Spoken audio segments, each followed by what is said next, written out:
welcome the press tonight. We have Charles Myrie from the Advocate, and we're being covered by the Advocate. Yay.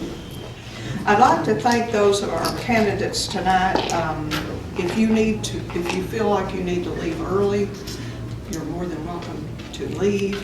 We were going to have you speak and then have a question and answer time, and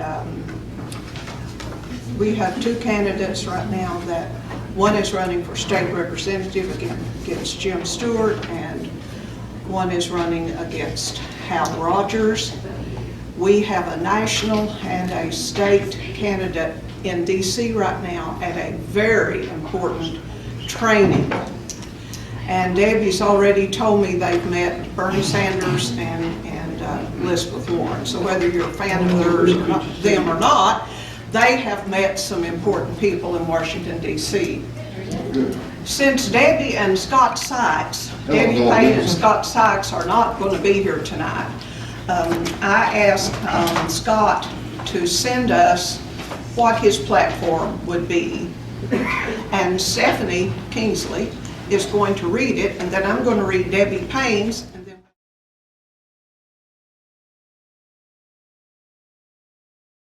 I'm going to read you what Debbie Payne sent me. Good evening. I'd like to introduce myself to those who may not know me. My name is Debbie Ferguson Payne, and I'm a candidate for state representative in the 86th District of the Commonwealth of Kentucky, which covers all of Knox County and southern Laurel. I'm a 30-year retired teacher from Knox County Public Schools. My main focus of change is to increase state revenue. In order to establish programs that change and improve our area and lives of our people, we must have the money to pay for them. Kentucky must bring in more revenue than it spends. That hasn't been the norm for the past several years. A robust state budget is a must to funding our public education system and our public services. The education of our children is the most important of these services. We must fund public education well. Our public employees should be well paid, have the same benefits as the industry norm, and have a fully funded pension, because in the Commonwealth, this is their only form of retirement. There is no Social Security option for them. Workers' rights should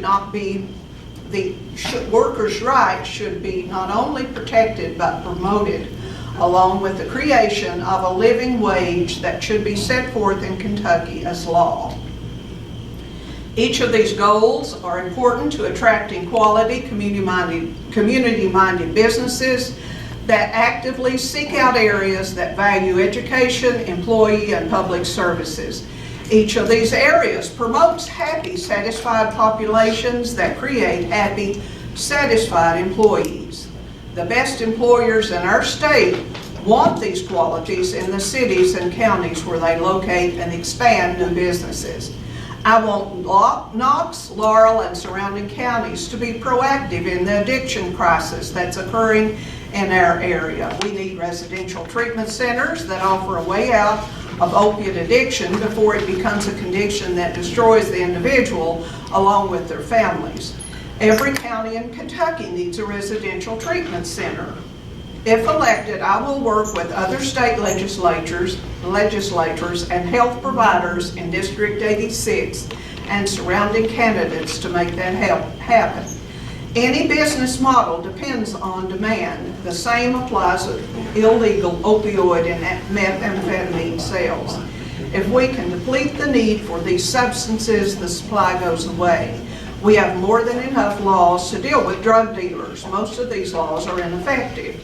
What will work is eliminating the demand for the drug. Good jobs, sound education, and a happy populace are the answers to these questions.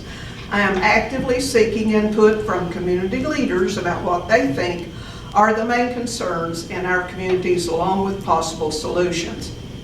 Please feel free to contact me. I want to hear from you, and I have Debbie's email, and I'll give it to anyone that wants to contact her. Debbie regrets that she's unable to attend this forum because she's attending the Progressive Change Campaign Committee National Candidate Training in D.C.